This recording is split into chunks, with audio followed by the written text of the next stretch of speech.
வணக்கம் and welcome back to our channel tailoring Prema style. இன்றைக்கி நம்ம சேனலில் ரெண்டு மெத்தடில் பைப்பிங் ஸ்டிச் பண்ணுறது தான் பார்க்க போகிறோம். ஃபஸ்ட்டு மெத்தட் என்னென்னு பார்த்தீங்கன்னா, சாதா ப்ளவுஸில் எப்படி நம்ம பைப்பிங் வந்து ஸ்டிச் பண்ணலாம் அப்படின்னு தான் பார்க்க போகிறோம். இதுக்கு நான் வந்து 1 இன்ச் அளவுள்ள துணி வந்து நான் கட் பண்ணி எடுத்துக்கிறேன்.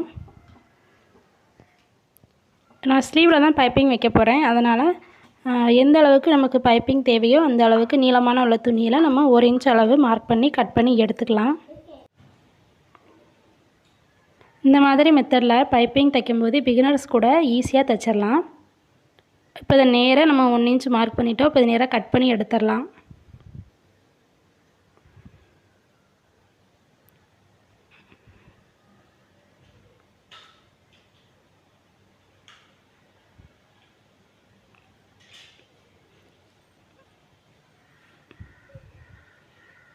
இப்போ இது கட் பண்ணியாச்சு. இப்போ இது வந்து சமமாக மடிச்சுக்கலாம், அதாவது 2ஆக மடிச்சுக்கலாம். 2ஆக மடிச்சுட்டு நம்மளோட ஸ்லீவ் எடுத்துகிட்டு நல்ல பக்கத்துக்கு மேலே அதை மேலே வச்சு நம்ம சின்னதாக தையல் போட்டுக்கலாம்.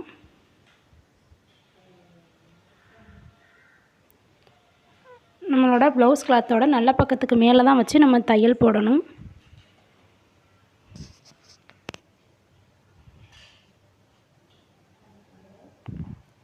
தையல் போடும்போது தையலோட அளவு வந்து சின்ன தையலாக இருக்கிற மாதிரி பார்த்துட்டு தையல் போடுங்க.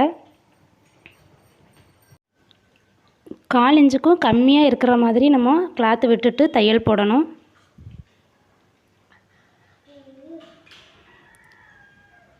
அந்த கைடு அளவுக்கு நம்ம தையல் போட்டு வந்தாலே போதும்.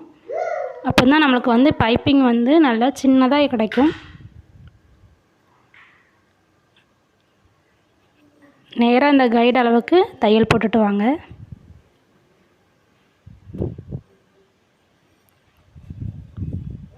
ஆரம்பத்தில் இருந்து நம்ம முடிக்கிற வரைக்குமே தையலோட அளவு ஒரே மாதிரி இருக்கணும். அந்த மாதிரி இருக்கிற மாதிரி பார்த்துட்டு நம்ம தையல் போட்டு வரலாம். இப்போ ஃபுல்லாமே தையல் போட்டாச்சு. இப்போ வந்து நம்மளுக்கு பைப்பிங் வந்து எந்த அளவுக்கு தேவையோ அந்த அளவுக்கு நம்ம வந்து கிளாத்தை மடித்து விட்டுட்டு தையல் போட்டுக்கலாம். தையல் போடும்போது நமக்கு வந்து ஸ்லீவோட துணியில் தான் வந்து நம்மளுக்கு வந்து தையல் விழணும். பைப்பிங் கிளாத்தில் வந்து நம்மளுக்கு தையல் விழுந்துடாத அளவு நம்ம பார்த்து தையல் போட்டு வரணும்.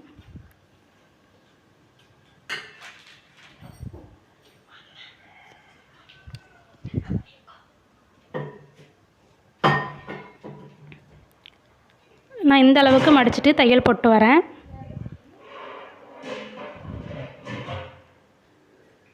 தையல் போடும்போது தையலோட அளவு வந்து சின்னதாக இருக்கிற மாதிரி பார்த்துக்கோங்க. பாருங்கள், பைப்பிங் பாருங்கள் எவ்வளோ சின்னதாக இருக்குன்ட்டு. நம்மளோட த்ரெட் பைப்பிங்களை விட வந்து இந்த பைப்பிங் வந்து ரொம்பவே சின்னதாக இருக்கும். பார்க்குறதுக்கு வந்து ரொம்பவே அழகாக இருக்கும்.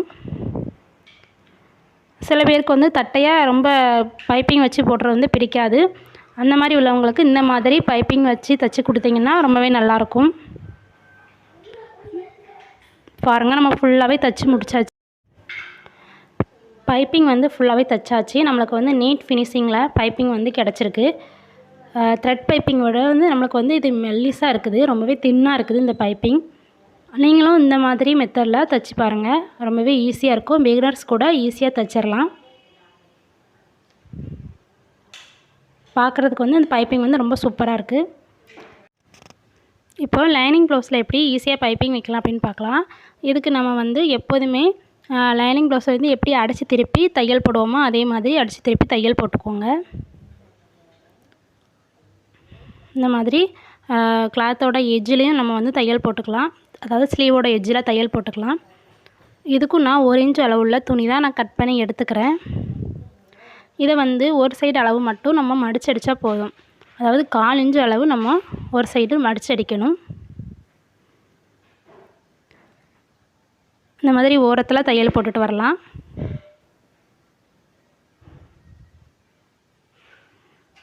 இப்போ நம்மளோட ஸ்லீவோட ராங் சைடு ரைட் சைடு வந்து நம்ம மார்க் பண்ணிவிட்டு ரைட் சைடு தான் இதை வச்சு தைக்கணும்.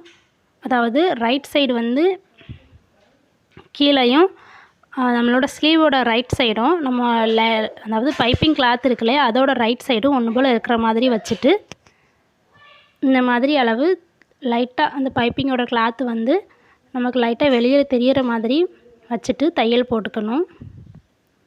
ஸ்லீவோட நல்ல பக்கமும் பைப்பிங் கிளாத்தோட நல்ல பக்கமும் ஒன்றா இருக்கிற மாதிரி பார்த்துட்டு பைப்பிங் கிளாத்தை வந்து அடியில் வச்சுட்டு நம்மளுக்கு வந்து துணி கொஞ்சமாக வெளியில் தெரிகிற மாதிரி இழுத்து விட்டுட்டு நம்ம வந்து தையல் போடணும். கண்டிப்பாக துணி வந்து கொஞ்சம் வெளியே தெரிகிற மாதிரி தான் இழுத்து விட்டுட்டு தையல் போடணும். அப்போதான் நம்மளுக்கு வந்து பைப்பிங் வந்து ஈஸியாக வரும். ஒவ்வொரு வாட்டி தைக்கும் போதும் நம்மளுக்கு வந்து வெளியே துணி தெரிகிற மாதிரி பார்த்துட்டு தான் நம்ம வந்து தையல் போடணும். ஏன்னா நம்ம தைச்சிட்டு வரும்போதே துணி வந்து அப்படியே நகண்டு போயிடும். அதனால் ஒவ்வொரு தடவையும் நம்ம நிறுத்தி தையல் வந்து அதாவது துணி கொஞ்சமாக இருக்கிற மாதிரி விட்டுட்டு நம்ம தையல் போட்டுக்கோங்க. இப்போ ஃபுல்லாமே போட்டு முடித்தாச்சு. இப்போ வந்து இதை அப்படியே நம்ம உள்ளே திருப்பி விட்டுக்கலாம். இப்போ நமக்கு எந்த அளவுக்கு பைப்பிங் தேவையோ அந்த அளவுக்கு பாருங்கள், இந்த மாதிரி அளவுக்கு நம்ம திருப்பி விட்டுட்டு தையல் போட்டுக்கலாம். இது வந்து நம்மளுக்கு பார்த்திங்கன்னா த்ரெட் பைப்பிங் மாதிரி நம்மளுக்கு நீட்டாக ஃபினிஷிங்காக கிடைக்கும். அதை விட நம்மளுக்கு தின்னாக பைப்பிங் வேணும் அப்படின்னாலும் நம்ம வந்து தின்னாக இருக்கிற மாதிரி வச்சுட்டு மடித்து வந்து அதில் ஒரு தையல் போட்டுக்கலாம்.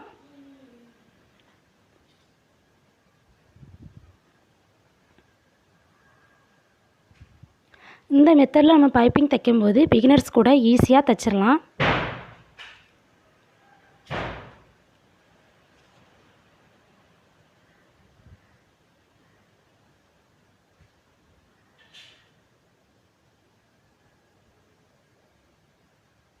தையல் போடும்போது நம்மளுக்கு பைப்பிங் மேலே தையல் படாதவாறு ப்ளவுஸ் கிளாத்தில் மட்டும் தையல் படுற மாதிரி நம்ம வச்சு தைக்கணும்.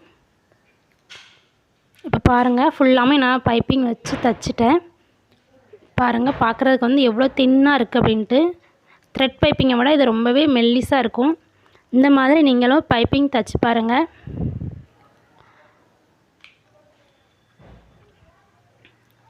ரொம்ப தின்னாக இருக்குது. நம்மளுக்கு பைப்பிங் வச்ச மாதிரியே தெரியாது. ஆனால் வந்து பைப்பிங் வந்து நம்மளுக்கு லைட்டாக தெரிகிற மாதிரி தான் இருக்கும்.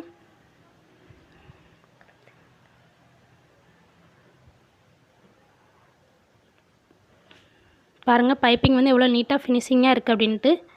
நீங்களும் இந்த மாதிரி பைப்பிங் வந்து தைச்சி பாருங்கள், ரொம்பவே ஈஸியாக இருக்கும். இந்த வீடியோ பிடிச்சிருந்துச்சு அப்படின்னா சேனலை மறக்காமல் சப்ஸ்கிரைப் பண்ணிவிட்டு இந்த வீடியோவுக்கு ஒரு லைக் கொடுங்க.